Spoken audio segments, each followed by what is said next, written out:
আজকে আমার ব্লগে শেয়ার করছি দাঁতের ব্যথার জন্য ঘরোয়া একটি রেমেডি। খুব সহজে আপনি দাঁতের ব্যথার থেকে নিস্তার পেতে পারেন।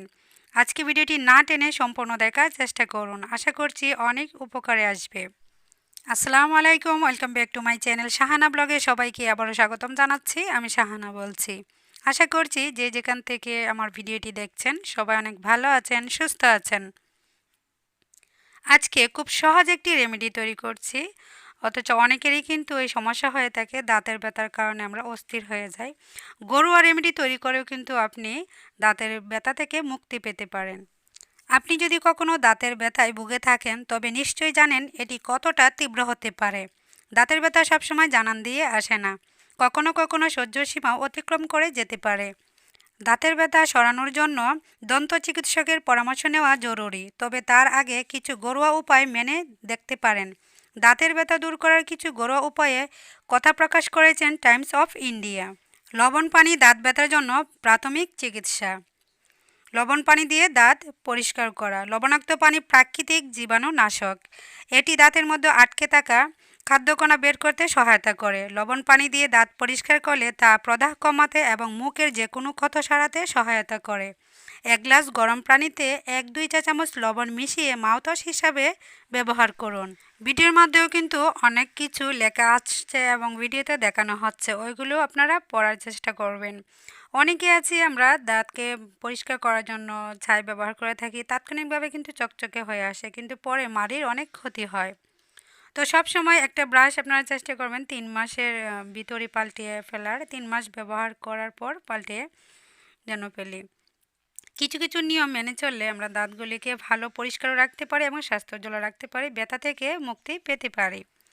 রসুন বহুকাল ধরে বিভিন্ন সমস্যার জন্য ঘরোয়া প্রতিকার হিসাবে ব্যবহৃত হচ্ছে। রসুন ক্ষতিকারক ব্যাকটেরিয়াকে মেরে ফেলতে পারে, যা ব্যথা থেকে মুক্তি দেয়। রসুনের একটি কোয়া নিয়ে পেস্ট তৈরি করুন। এটি ক্ষতিগ্রস্ত জায়গায় প্রয়োগ করুন। এর সঙ্গে লবঙ্গ যোগ করতে পারেন। তবে কিছু কিছু ক্ষেত্রে আমাদের কিছু জিনিস আছে যা না খেলেই দাঁত অনেকটা ভালো থাকবে এবং ব্যথা থেকে মুক্তি পেতে পারি। তা হচ্ছে আমরা অনেক সময় চকলেট খাই, আইসক্রিম খাই, অনেক সময় শক্ত কিছু ভাঙার চেষ্টা করি, অথবা ধূমপান অনেকেই করে থাকে। কিছু কিছু জিনিস আছে যা প্রতিকার করলে আমরা হচ্ছে এই ব্যথা থেকে সহজে মুক্তি পেতে পারি। তো আজকে আমি যে রেমেডিটা শেয়ার করছি সেটাও কিন্তু খুবই সহজ। আপনারা চাইলে এরকম রেমেডি ব্যবহার করতে পারেন এবং ব্যথা থেকেও মুক্তি পেতে পারেন। আর দাঁতের যত্ন ছোটোবেলা থেকে নেওয়া ভালো। শিশু অবস্থা থেকে যদি দাঁতের যত্ন নেওয়া হয় তাহলে কিন্তু দাঁতের সমস্যা সহজেই আসে না। অনেক সময় বাচ্চারা দুধ খায়, তারপরে হচ্ছে জিহ্বার মধ্যে স্তর পড়ে আসে, সেটাও কিন্তু পরিষ্কার করার চেষ্টা করতে হবে এবং 2 বছর বয়স থেকে দাঁত ব্রাশ করার অভ্যাসটা করে নিতে হবে। আর এমন করে টুথপেস্ট দিয়ে ব্রাশ করতে হবে যেন টুথপেস্ট ভিতরে না যায়। আর আইসক্রিম খাওয়া থেকে একদম বিরত রাখতে হবে। এখন আমি আমার রেমেডিতে চলে আসলাম। আমি 2টি উপকরণ দিয়ে আজকে একটি রেমেডি তৈরি করছি যা খুবই কার্যকরী। এইখানে দেখুন, এটা সবাই আমরা চিনি, সবাদের বাসায় কিন্তু থাকে। এটা হচ্ছে লবঙ্গ। এখানে আমি লবঙ্গ দিয়ে একটি রেমেডি তৈরি করে নিচ্ছি। আর লবঙ্গটা এটা এমন করে নিতে হবে যেন উপরে ফুল থাকে, গোল একটি ফুল থাকে, সেই অবস্থায় আপনার বেছে নিতে হবে। সেই সাথে নিয়ে নিচ্ছি হচ্ছে লেবু। লেবু কিন্তু ব্যথা নাশ করার জন্য অনেক কার্যকরী।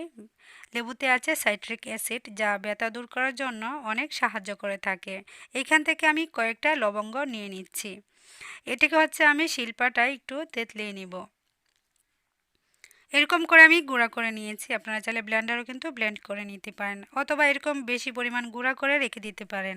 এখানে আমি লবঙ্গ গুঁড়া নিয়েছি সরাসরি। আপনারা চাইলে লবঙ্গর তেলটাও কিন্তু ব্যবহার করতে পারেন। তেলটার ক্ষেত্রে কিন্তু তুলার সাহায্যে ব্যথা স্থানে দিতে হবে। এখানে আমি লেবু আর সরাসরি লবঙ্গ গুঁড়া দিয়ে আমি আজকে রেমেডিটা তৈরি করছি। কয়েকটি লবঙ্গ গুঁড়া করে নেওয়ার পর লেবুর রস দিয়ে দিচ্ছি। লেবুর রস এমন করে দিতে হবে যেন হাত দিলে চিপলে যেন লেবুর রসটা আলাদা হয়ে আসে। পরিমাণে একটু বেশি দেওয়ার চেষ্টা করবেন। লবঙ্গ যুগে যুগে দাঁত ব্যথা চিকিৎসার জন্য লবঙ্গ ব্যবহার হয়ে আসছে। লবঙ্গ তেল কার্যকরীভাবে ব্যথা দূর করতে পারে এবং প্রদাহ হ্রাস করতে পারে। তেলটিতে ইউজেনল রয়েছে, যা প্রাকৃতিক অ্যান্টিসেপটিক। আপনি একটি তুলোর মাধ্যমে কয়েক ফোঁটা লবঙ্গ তেল লাগিয়ে আক্রান্ত জায়গায় প্রয়োগ করতে পারেন। এরকম গুঁড়ো করে যদি দেন ব্যথা আরও তাড়াতাড়ি ভালো হয়ে যাবে। এই লবঙ্গ এবং লেবুর রস একসঙ্গে মিশিয়ে আপনি আপনার ক্ষতস্থানে এরকম করে দিয়ে চেপে রেখে দিবেন ৫ মিনিটের জন্য। যতক্ষণ পর্যন্ত এটা থাকবে মানে ৫ মিনিট মুখ বন্ধ করে রাখার চেষ্টা করবেন। যেখানে ব্যথা আছে সেখানে দিয়ে তারপর মুখটাকে বন্ধ করে রাখবেন। তাহলে দেখবেন আস্তে আস্তে ব্যথাটা দূর হয়ে যাচ্ছে। আমার আজকের এই ভিডিওটি যদি ভালো লেগে থাকে অবশ্যই লাইক কমেন্ট করবেন। নতুন হয়ে থাকলে আমার চ্যানেলটিকে সাবস্ক্রাইব করে অল বাটনে ক্লিক করে রাখবেন। সবসময় যারা আমাকে সাপোর্ট করছেন, কমেন্ট করছেন, উৎসাহিত করছেন তাদেরকে জানাই অসংখ্য অসংখ্য ধন্যবাদ। আজকের এই রেমেডিটি যদি আপনাদের ভালো লেগে থাকে অবশ্যই বাসায় একবার হলেও ট্রাই করবেন। আশা করছি অনেক উপকারে আসবে।